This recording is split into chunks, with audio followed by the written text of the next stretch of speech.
All right, so we have, I think it's just these three problems that are due. So these ones are to be done using method of sections, so keep that in mind that I want you to work these out using the sections method, just to learn how to do that. All right, so we want to find the force in members, what, CE, CF, and DF. So it looks to me like the obvious place to cut is going to be straight down through, right? So that's one thing I'm going to look at. Now I am going to have to do some trigonometry on this and find reactions. Generally speaking, you do want to find reactions on these things. So given that, I'm probably going to work through that, and I'm going to do the trigonometry. I don't need to do it for AC and EF because I'm not asked to solve those, but I am going to do it for CF. Okay, so the arctan of 3/4, because that has, it goes up 3 and it has a run of 4, so I'm using that. I'm getting the 36.87 degree angle.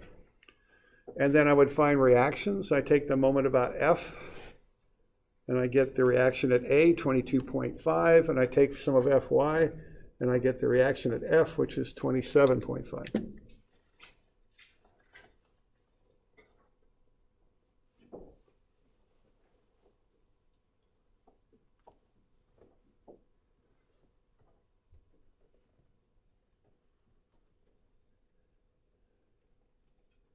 So we always want to start with those. Now, sometimes you can get around doing reactions if you're doing like a force at the end of a truss or something like that, and you have a place to kind of start in and work on it. But generally speaking, you do need to find the reactions first. Okay. So 22.5 at A and 27.5 at F, plus I do the trigonometry on CF and get that figured out. Okay. Now, the theory behind this on method of sections is if the whole truss is in equilibrium, every part of the truss then is in equilibrium. And the members are the forces that hold the different parts of the truss in equilibrium. So for instance, if I want to look at that panel there, A, B, C, D, this thing right here, that piece is in equilibrium, and if I make this cut right here to kind of isolate A, B, C, D, those members that I cut through become forces. So anything that I cut through becomes a force, and then I can look at the reaction, this applied load here, plus those three forces of the members holding that panel in equilibrium. Yes? In my book, I'm an H. At the far end? Yeah. You have E, F, F. Yeah, we got some problems here, don't we? E, F, is this G then? Yes. And then that's H? Yes. All right, and so is that going to change what I call this, our H? Yeah, we got all sorts of problems here. This used to be 301. Are we doing okay? Is that good? Yeah. All right, thanks.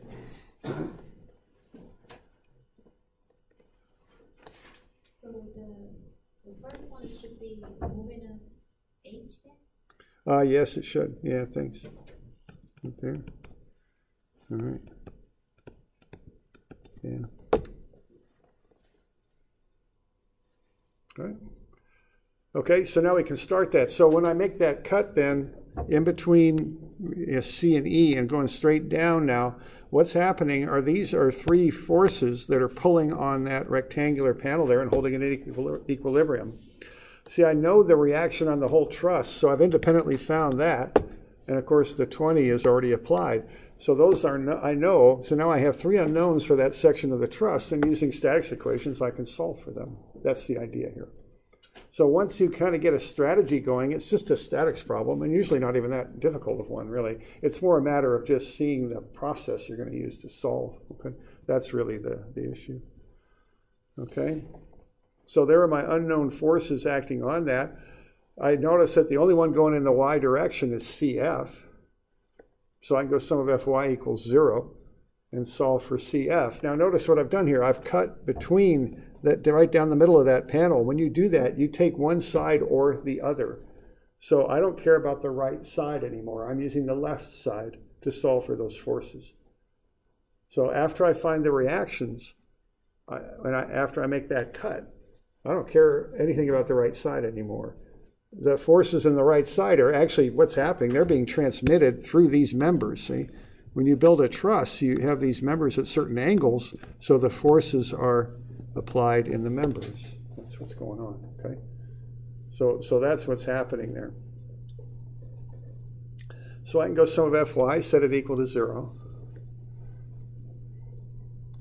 And I can go ahead and go 22.5 up, 20 down, sine 36.87 times FCF down. That's this one. I'm assuming it's in tension because it's pulling down. And when I solve for it, it comes out to be a positive answer. So it is a correct assumption, and it's 4.17 tension. It does pull.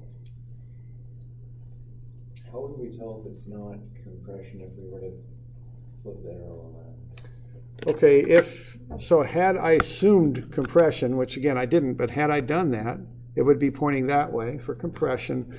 This answer then, that would have been going up, so that would have been positive.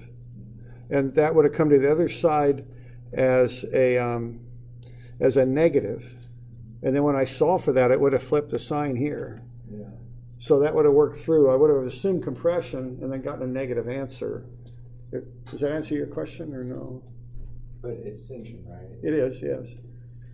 So we solve for it as compression. I would have got a negative answer. Yeah. And then negative means no. It's a, positive means yes on an answer, negative means no. So that the answer would have been no, it's not compression, it's tension. That's what that negative answer would have meant. Yeah. All right. So we're good on that. I always just assume all tension. That way plus is tension, negative is compression. I was just taught that way, so I do it that way. You don't have to, but that's the way I learned to do it. Okay. Other questions? Okay.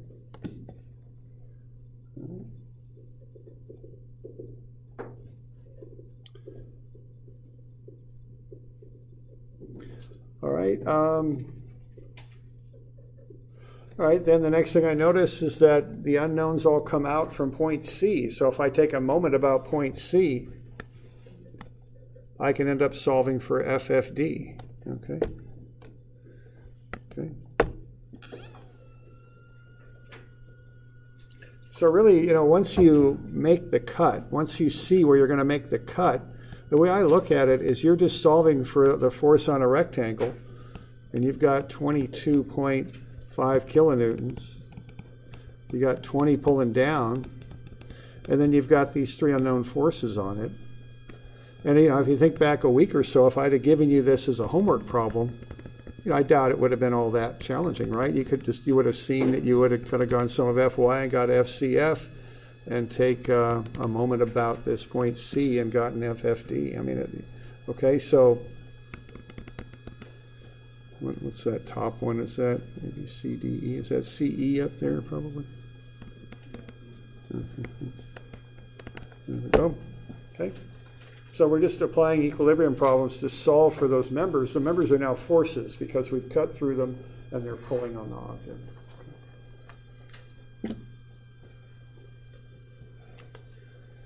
All right. So we got 2 of the 3. The last thing you can do there is just go sum of Fx. Whenever I have the choice, I like to use force equations if I can. They're simpler than moment equations, of course.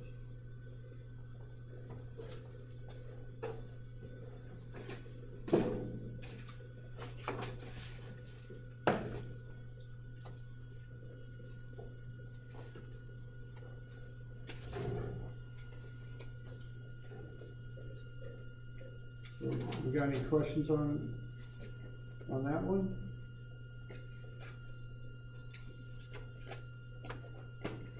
Because the next ones are a bit trickier. They get into some more kind of advanced concepts on this stuff, okay? And this kind of, by extension, gets into some of the more advanced things you can do with statics if you have to. Just some of the tricks you can do to solve problems more readily if you need to. Okay. So are we good on that one? That's kind of a basic method of sections problem right there.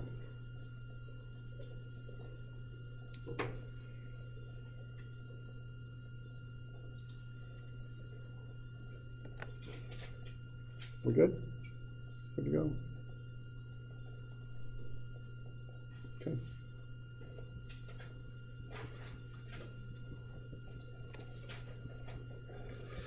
All right, let's we go to 313 next. There we go.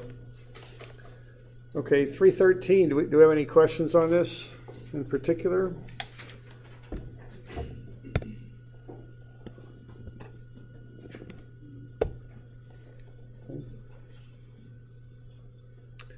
Okay, I want to solve for BG on this one. Now the deal with that is, okay, step one is, of course, you want to find the reactions and do all that stuff. So, so there's the reactions. Now, when I see that I want to solve for BG, you know, what I'm doing there, I'm finding the reactions and the angles. Okay, so you can go ahead and find those angles. It's just arctangents to find the 38.7 and the 50.2. Now notice on this one that angle CBG is not equal to 90 degrees. Okay, it's close, but it's not 90. Okay, now I'm going to make a cut down through that. All right, now, and I find the reactions too, so you can go ahead and do that. Now, when I make that cut, I'm going to go, this one's a little trickier here, because if I want to find BG, I don't see a nice, easy place to take a moment about to do that. And I can't go sum of fx or sum of fy. Those things aren't going to work, okay? So I'm going to have to get a little bit more involved. Now, there's two ways to get a little bit more involved. The first way is that method I showed you, finding an intersection. So what you could do, if you want to find BG in one step, is you can project that line out. Okay? So what I want to do here, if I want to do a moment, I want to take it about a point where two of the unknowns intersect. And that's going to be out here. And I guess I could call that point I. So what I would want to do then would be to find I. And then if I go sum of moments about I can solve for BG. Okay? So that's one way to do it. You can project out and locate points and take a moment about a point out in space if you wish to do that. Now, the way to find that distance, then, is to look at the slope of the line. So what the slope is there is it's 1.6 for that's the rise. The run is what? Is it 2? Now, what I want to know is how far from B am I? So I'll call that X, I guess.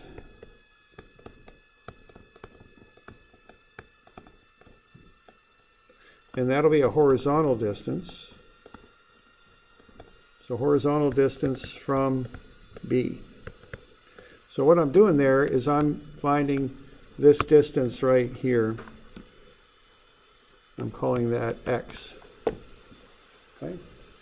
Now, if I extend that line out, it's got the same slope as BC does. So I'm going to run X, and how far do I have to go down to get down to I? 2.4. Okay, right there.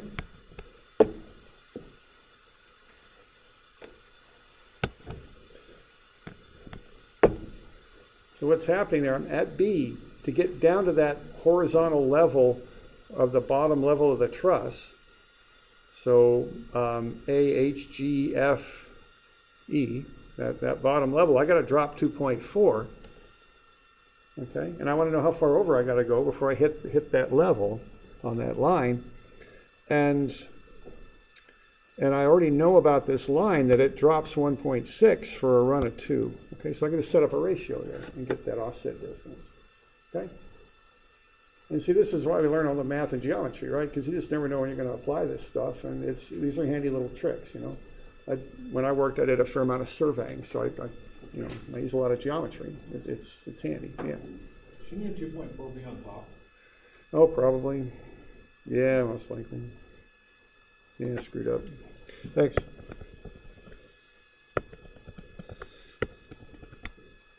Yeah, because that's the drop. Thanks. 2.4 in x. There we go. So just cross multiply that. You can find that distance, how far off you are. Okay.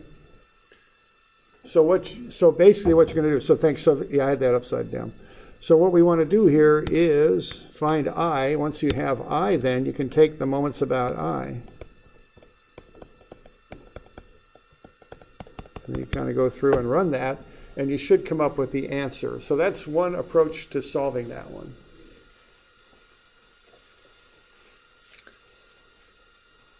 Now, when you have that unknown BG, when you're doing that, you can either apply it at B, or if you want to make the problem a little bit easier, you can just put it down at G. You can put the force anywhere along its line of action you want. If you put it at G, then you don't have to worry about the X component of the force. You only have to worry about the Y component of the force that will cause a moment. That component there will cause a moment. This one will not, so you don't need to worry about it. Okay, it's a little simpler equation. Okay.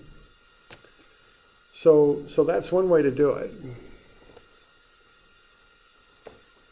Now the other way to do it is to go ahead and figure out, well, if I make that cut, I got 3 X unknowns, but I've only got 2 Y unknowns.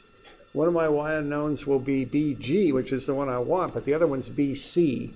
So if you can find an independent way to solve for FBC, you can then go sum of FY and solve for FBG. Okay?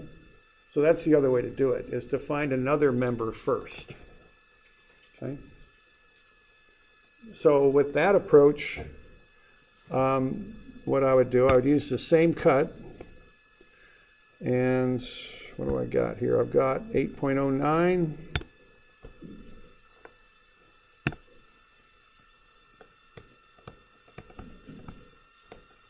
I'm going to use that cut. Now, if I want to solve for BC, probably what I'm going to do, see, I have these unknowns, GH and BG. So probably what I would do would be to take moments about G. Even though it's off the section of the truss that I'm going to use, because I'm going to use this section over here on the left, I can still take a moment about G. That's okay. You can take a moment about any point you want. So I take a moment about G, and that will allow me to solve for BC directly. All right. So when I do that, what? Sum of mg equals 0. What am I going to have there? I'm going to have negative 8.09 kilonewtons times 4 meters. I'm going to have that 8 coming back. 2 meters. And then I'm going to have to deal with the BC somehow. And that will probably require some trig there.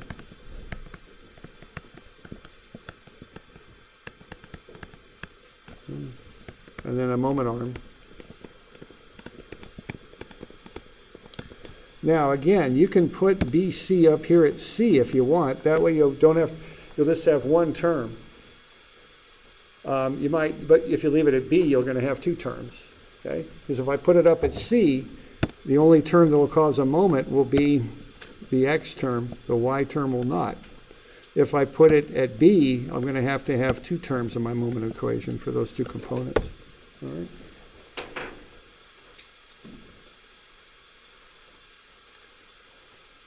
All right, now then I can go ahead and solve for FBC, and I gave you that intermediate answer there, 5.24 compression.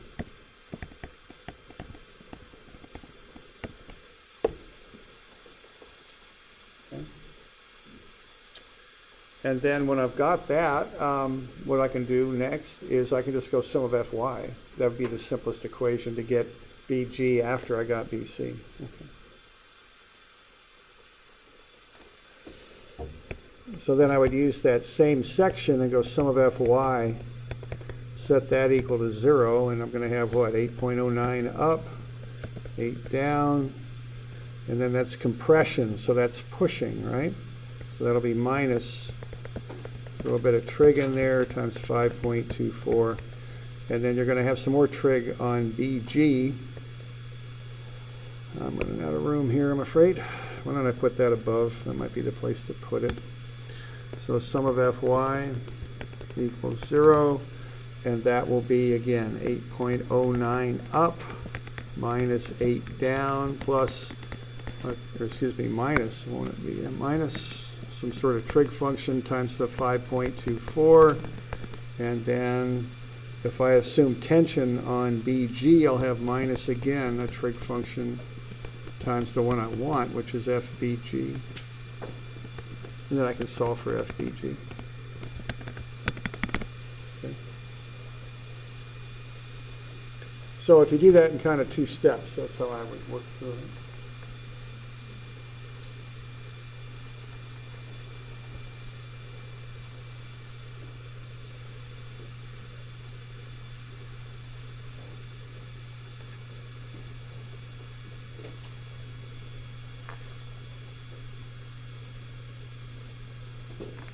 Questions on that? So when you explain the moments method to solve it for Yeah. compress, what exactly do we have from point I that we can solve for? Well, what you're going to have at point I, if you do the moment approach there, is you're going to have the, the 8.09 times whatever that distance is going to be, and that'll be counterclockwise, right? Times that distance to A, and you're going to have the 8 times the distance to H, and then you're going to have what's going on at BG. Now the simplest place I can think to put it is at G, because I'm only going to have one term here. That'll, if I assume tension, that's going to be minus, right? And that'll be the distance to G times whatever your trig is, times the unknown F BG. Okay. That's how I would work that out. Okay.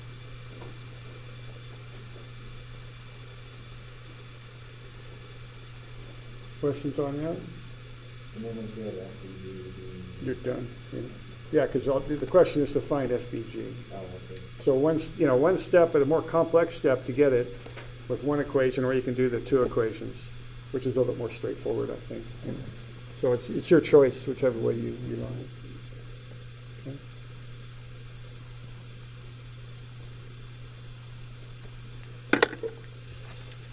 All right. You got any other questions on that one? Let's see. Because we got one other.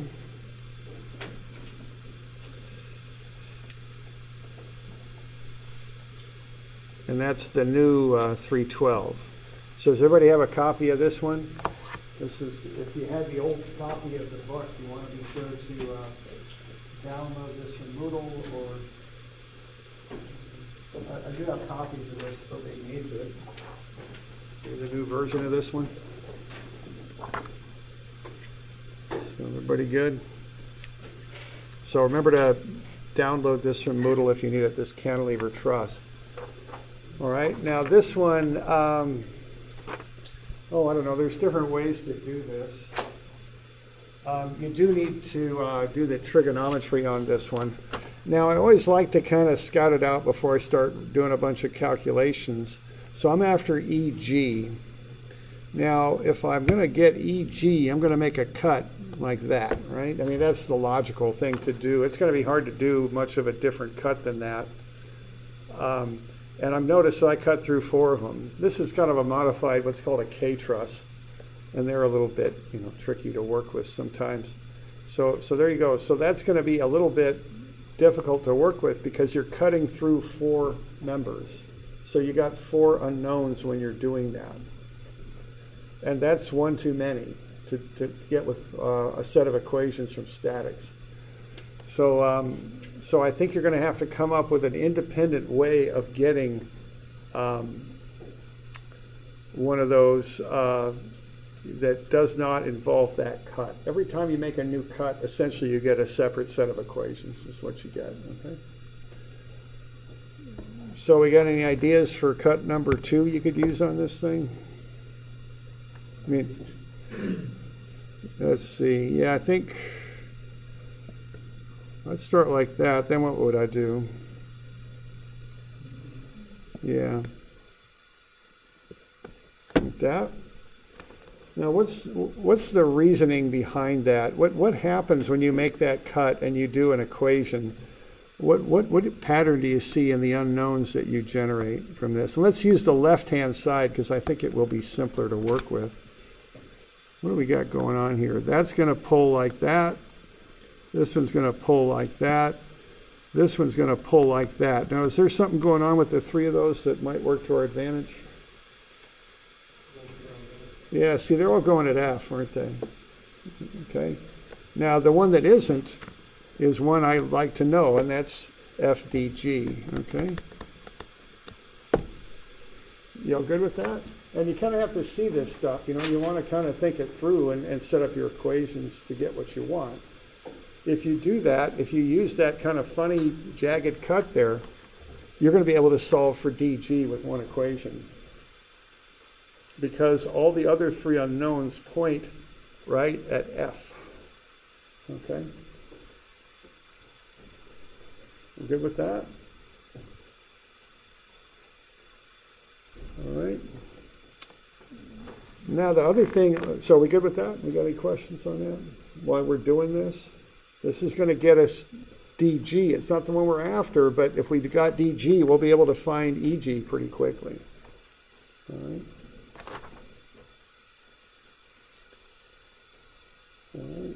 All right. Which side would you use on this truss to solve, the left or the right? Okay. What'd be quickest? Let's just say you're on a test and you're in a hurry. It's a quick way to do this one. Quickest way, left side or right side? Left side. What?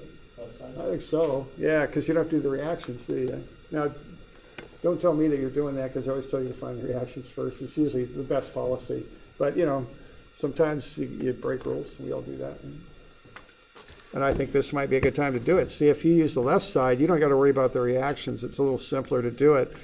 Now, generally speaking, you do want to find reactions when you're, doing trusses. You always want to at least consider it. It's the important thing. But, here's what I got. I got 800. 8,000. And I got 8,000 again. And then I've got these 3 forces all converging on point F.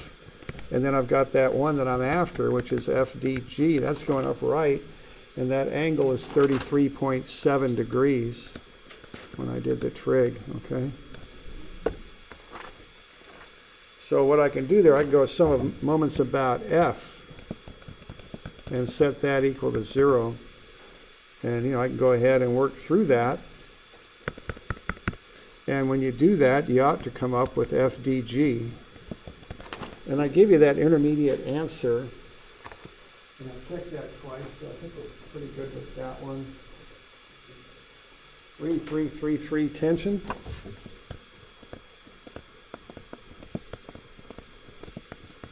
Okay. So that gets me DG. That's EG. Is it? Oh. No, that's DG. It's the one on top. I didn't cut through EG. I just cut through DG. I went down through DG, then I hung left and cut through DE after that. So I think that's DG. I think we're okay with that one. Oh, but I labeled it wrong.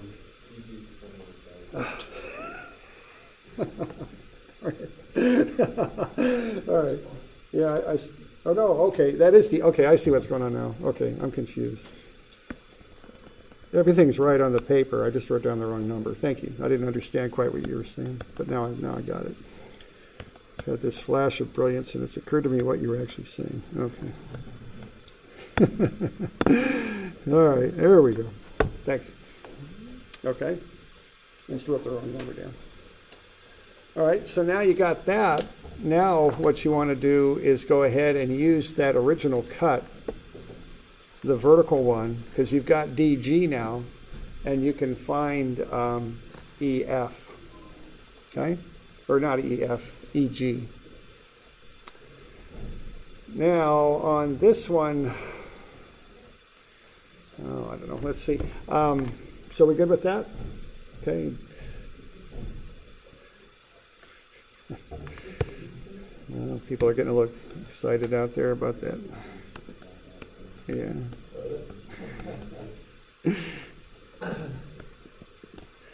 Now on this one, I think it is best to have the reactions when you're doing this. To me, it's easier to use the right-hand side for this one. Now, if I were in a hurry on a test, I'd probably do it with the left-hand side, but if I'm not in as much of a hurry, I'd probably finish this thing up by using the right-hand side in the reactions. Okay. And here are the reactions. And then what you've got is radiating out there from G. Again, that's tension, so this one's the 21,633. The one you want is right there, and that's EG. And then I've got these ones kind of going into the corner, into F. Okay. So I'd probably do a moment about F to finish this thing up. And that equals 0, of course, as these moments do. And then you've got all the stuff to fill in, and then you can find F, E, G. And that comes out to be 3, 3, 3, 3 newtons tension when you do that.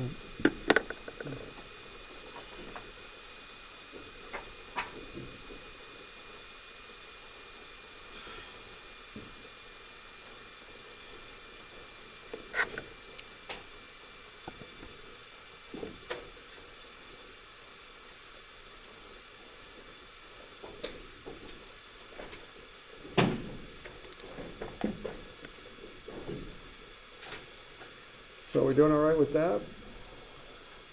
So these are, these require a bit of strategic thinking to figure out how to get to the answer that you want and the steps to take to get there. This one required more than one cut. Okay, the previous one required figuring out that point out in space or figuring out a 2 of the unknowns with a cut to get to the one you wanted. So you have to, that's part of the deal on these, is thinking through how to solve them. Okay, so this stuff's due tomorrow. We'll call it good then.